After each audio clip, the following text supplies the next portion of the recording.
शरीर मिल जाएगा, बहुत विडंबना है इसमें।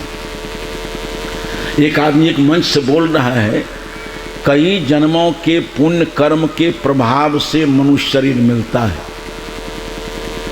हमने कहा होश में बोलते हो कि बेहोश में? कई जन्मों के पुण्य कर्म के प्रभाव से मानव शरीर मिला, तो पुण्य कर्म हुए कहाँ, घोड़ा में कि बटेर में?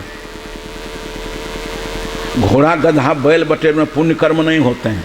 न वहाँ पुण्य कर्म है, न अवैध कर्म है, न वहाँ उत्कर्ष है, न अपकर्ष है। वहाँ तो केवल स्वभाव है, जीना है केवल। वहाँ उत्कर्ष अपकर्ष कुछ नहीं है। पशु और पक्षी जीवन में न बंधन है न मोक्ष है, वहाँ केवल भोग है। तो कई जन्मों के पुण्य कर्म के प्रभाव से मानव शरीर मिला, तो प्रश्न है कि पुण्य कर्म हुए कहाँ? सुना, हम भी कह दिए। शंकराचार्य ने कहा कि अच्छा छोड़ो, लब्ध्वा कथनचिन नरजन्म दिन भर, किसी तरह से मिल गया। इन है जीवन बड़ा अच्छा, इस जीवन को समझो, इसका उपयोग करो। जह स्वात्म मुक्तो नयतेत मूढ़धि, ये मानव जीवन प्राप्त करके जो अपने कल्याण के लिए नहीं सोचता है, सारे प्रावलंबनों से ऊपर होने के लिए नहीं सोचता है, समूढ़धि आत्महा,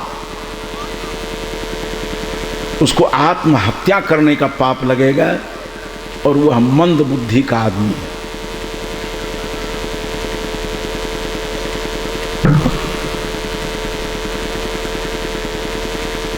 राम कृपा बिनु सुलभ नो, इसी तरह की बात हम पहले से भी सुनते रहे, हम भी कह देते हैं। एक बार पूर्णिया जिला में, ये कौन जिला है, पूर्णिया जिला के उस श्रीनगर जहाँ है ना प्रशिक्षण विद्यालय है, वहाँ त्रिदिवसीय कार्यक्रम थे मेरे। उपसंहार सत्र में एक पुलिस का जवान आ गया, और हम रास्ते में उसको मिल गए।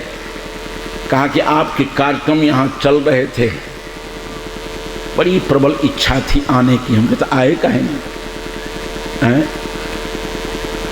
देखिए संघ से कितना बिगाड़ हमारा हुआ है। जो भी गुलामी आई है, जो भी गलत कर्म आए हैं, गलत खान पान आए हैं, सारी मान्यताएं हमारे जीवन में आई, वो संघ के चलते। और सबसे अहित हमारा संघ ने किया है। वो आदमी आया, कहा बड़ी इच्छा थी आपके सत्संग में भाग लेने की। हम कहता आए क्यों नहीं? वही बात कह दूँ, हम कहा सत्संग में आने की इच्छा तो आए क्यों नहीं? ऊपर वाला, मन ऊपर वाले की इच्छा नहीं हुई। कुछ वो समझता है क्या? किसी से सुना है उसी को दोहरा रहा है। ये भी उसके अपने दिमाग की उपज नहीं है, किसी को कहते हुए सुना है। अनावश्यक गुलामी का बोझ जीवन पर आ गया, प्रमुखापेक्षी हो गया। सत्संग में क्यों नहीं आए? ऊपर वाले की मर्जी, हमके ऊपर वाला।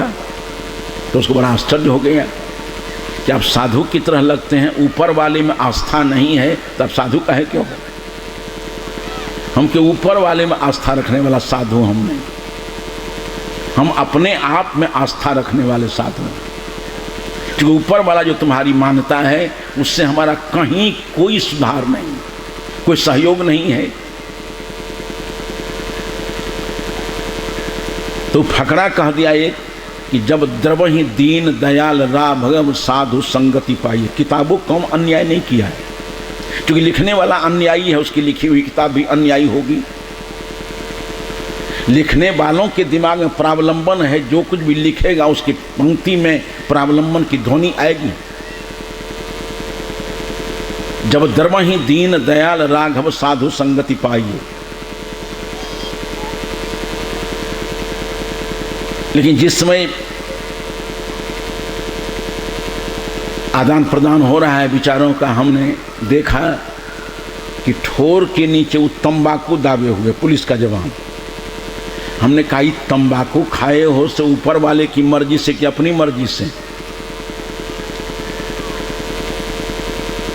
शराब पीते हो कि नहीं? कहा हाँ सो तो महाराज जी मांस मछली भी चलती है, मांस मछली तुम कि तंबाकू किसकी मर्जी से खाते हो, मांस मछली किसकी मर्जी से खाते हो, जीवन का सर्वनाशक शराब किसकी मर्जी से पीते हो, घूस लेते हो कि नहीं? रात में किसी का घर लूट गया, परिवार के लोग पिट गए, वो घर वाला आंख में आंसू लिए तुम्हारे पुलिस सेंटर में पहुंचा, तो कितना ले दे करके एंट्री करते हो? तो घूस लेते हो अपनी मर्जी से रे भले आदमी, मांस मछली खाते हो अपनी मर्जी से, तंबाकू ओठ में दबाए हुआ अपनी मर्जी से, सारे पतनकारी अनैतिक कर्म करते हो अपनी मर्जी से, और सत्संग में आना है तो ऊपर वाले की मर्जी को टटोल रहे हो। यही मुर्दाबाद लोगों के पास आ गया है। क्यों आया ये? सुना आदमी ऐसा, ऊपर वाला जो करता है वही होता है। गोस्वामी तुलसी ने भी नए समास लगाया, न रूप परमात्मा कैसा है, तो अरूप है, अनाम है, अगोचर है, अथाह है, अजन्मा है, अज्ञात है, मन बुद्धि बच के पर में है।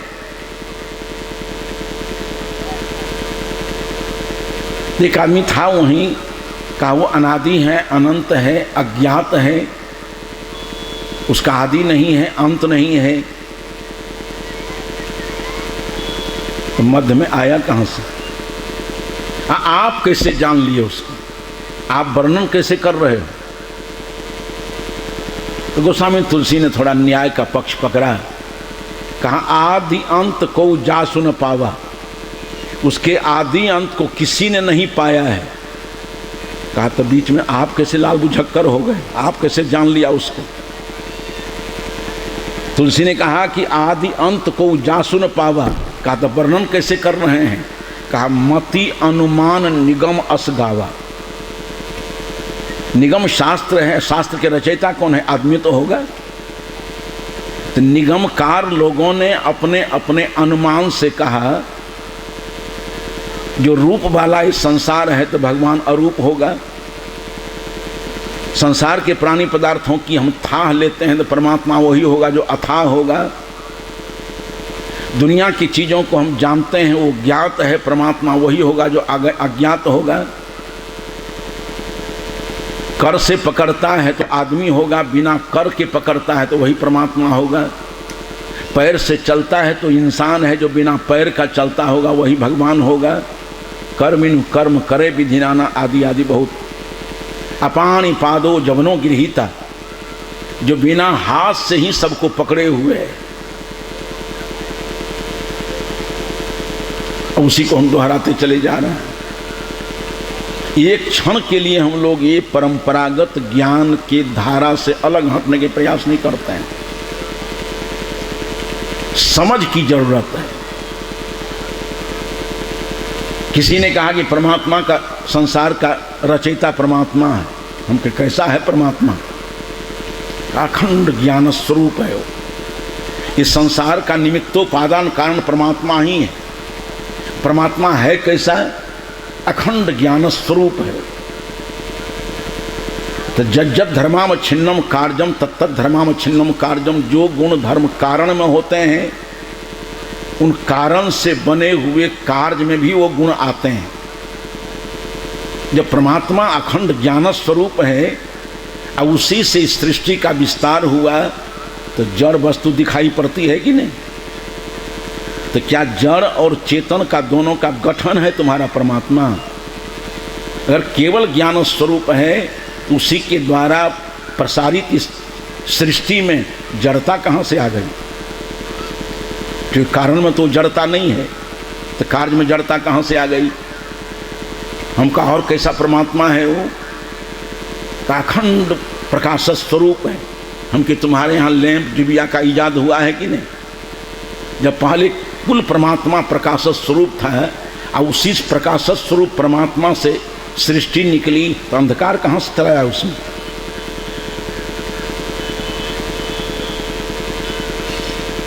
हम कि और कैसा है परमात्मा?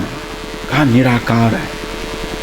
अब बताइए निराकार कारण से आकारवान कार्य की निष्पत्ति हो सकती है क्या?